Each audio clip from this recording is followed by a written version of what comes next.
അവിടെ എന്തോ കാര്യമായിട്ട് സംഭവിച്ചിട്ടുണ്ട്. അല്ല, ചേച്ചി വീട്ടുകാരെ വിഷമിപ്പിക്കാതിരിക്കാൻ എല്ലാം ഉള്ളിലൊതുക്കുന്ന ആളല്ലേ? അങ്ങനെയുള്ള ചേച്ചി. അത് തന്നെ ഞാനും പറയുന്നേ. എനിക്കിപ്പോ എന്റെ മോളെ കാണണം, അല്ലാതെ എനിക്ക് സമാധാനം കിട്ടില്ല. എടി, നിന്റെ ലൈഫ് ഉണ്ടല്ലോ, അത് നശിക്കുന്നത് എനിക്ക് കാണണം.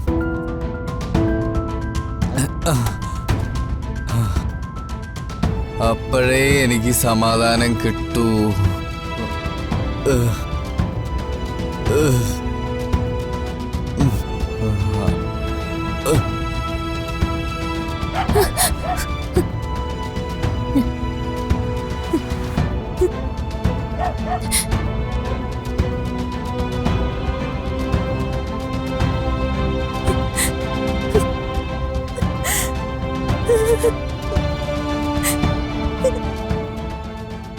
ഞാൻ ആരോട് എന്ത് തെറ്റ് ചെയ്തിട്ടാ ദൈവമേ എന്റെ ലൈഫ് ഇങ്ങനെ ആയിപ്പോയത്?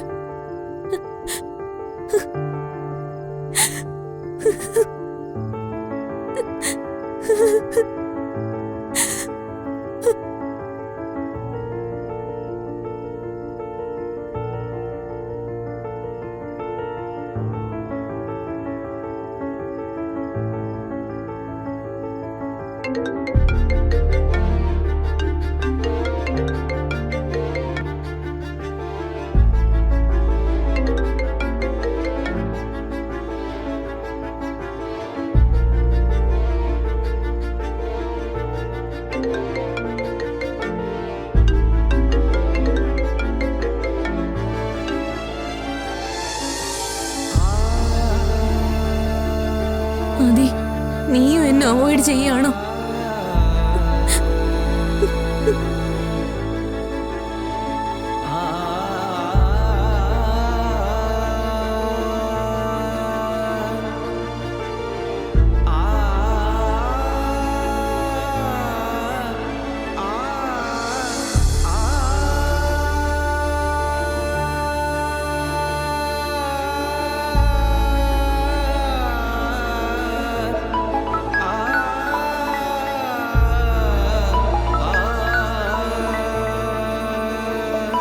അമ്മു,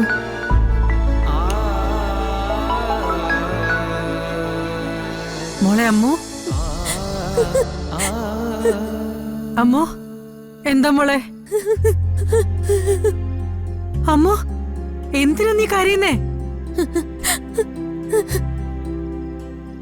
ഇനി ഇനി ഒരു നിമിഷം പോലെ എനിക്ക് ഇവിടെ നിൽക്കാൻ പറ്റില്ല.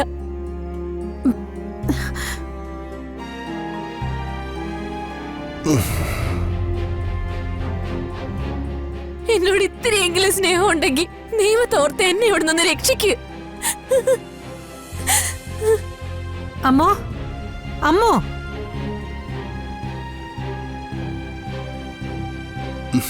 എന്താ? എന്തു പറ്റി? എനിക്കിപ്പോ എന്റെ മോളെ കാണണം. സുമിത്ര, നീ എന്തൊക്കെയാ ഈ പറയുന്നേ? ഈ രാത്രി ഇപ്പൊ മോളെ കാണണമെന്നോ? എനിക്കൊന്നും കേക്കണ്ട. അവളെ ഇപ്പൊ തന്നെ ഇങ്ങോട്ട് തിരിച്ചു കൊണ്ടുവരണം. നീ കാര്യം എന്താണെന്ന് പറ. ഇനി അവളവിടെ നിർത്താൻ പറ്റില്ല. അവക്ക് അവിടെ ഒരു നിമിഷം പോലും നിൽക്കാൻ കഴിയില്ല എന്ന് പൊട്ടിക്കരഞ്ഞോണ്ട എന്റെ അമ്മ എന്നോട് പറഞ്ഞേ. എനിക്ക് സഹിക്കാൻ പറ്റുന്നില്ല രാജേട്ട. അവിടെ അത്രയ്ക്ക് ബുദ്ധിമുട്ടില്ലാതെ അമ്മ എന്നെ വിളിക്കില്ല, അതെനിക്ക് ഉറപ്പാ. അവിടെ എന്തോ വലിയ പ്രശ്നമുണ്ട് രാജേട്ട. നമുക്കിപ്പൊ തന്നെ അങ്ങോട്ട് പോണം. ഇപ്പൊ തന്നെയോ? അതെ. സുമിത്രേ, നേരെ ഒന്ന് വെളുത്തോട്ടെ. ആദ്യ കാര്യം എന്താണെന്ന് നമുക്കൊന്ന് അന്വേഷിക്കാം. അതുവരെ നീ ഒന്ന് സമാധാനപ്പെട്. സുമിത്രേ, സുമിത്ര, സുമിത്ര, ഞാൻ പറയുന്നൊന്ന് കേക്ക്. രാജേട്ടനൊന്നും പറയണ്ട. എനിക്കിപ്പൊ ശ്രീനാഥന്റെ വീട്ടിലേക്ക് പോയേ പറ്റൂ. നമുക്ക് പോകാം, ഞാൻ വരില്ലെന്ന് പറഞ്ഞില്ലല്ലോ. പക്ഷെ ഇപ്പൊ ഈ രാത്രി തന്നെ പോണമെന്നുണ്ടോ? നാളെ രാവിലെ പോയാ പോരെ? ഇല്ല, പറ്റില്ല. എന്റെ മോളുടെ കരച്ചില ഞാൻ കേട്ടത്. അവളുടെ സങ്കടം എനിക്ക് മനസ്സിലാവും. അവിടെ ഒക്കെ എന്തോ വലിയ പ്രശ്നമുണ്ട്. സുമിത്ര, രാജേട്ടനൊന്നും പറയണ്ട.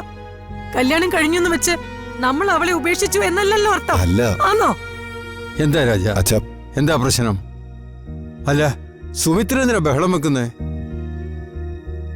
അതച്ഛാ, അമൃത സുമിത്രയെ വിളിച്ചിരുന്നു. ഓ, അവളെന്തോ സങ്കടപ്പെട്ടാ സംസാരിച്ചത്. അത് കേട്ടപ്പോ സുമിത്രയ്ക്ക് ആകെ വിഷമമായി. ഇപ്പൊ തന്നെ ശ്രീനാഥിന്റെ വീട്ടിലേക്ക് പോണോന്നാ പറയുന്നേ.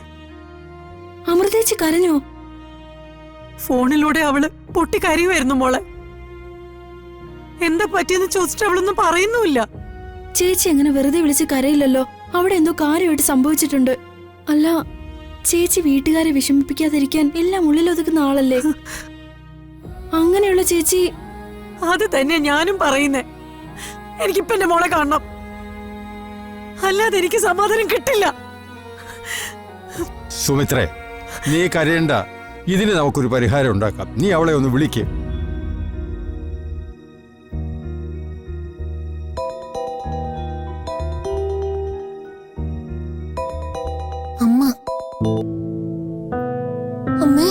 ഓളെ അമ്മു, ഇത് ഞാൻ മുത്തശ്ശനാ.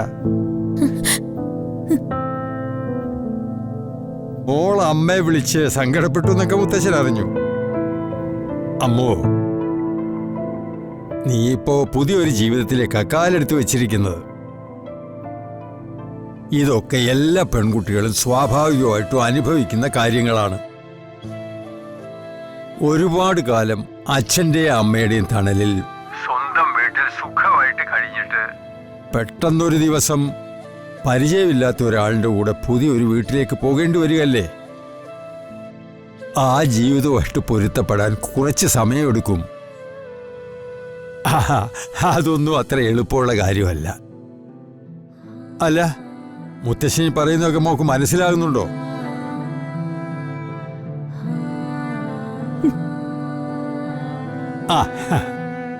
മോളൊരു കാര്യം മനസ്സിലാക്കണം.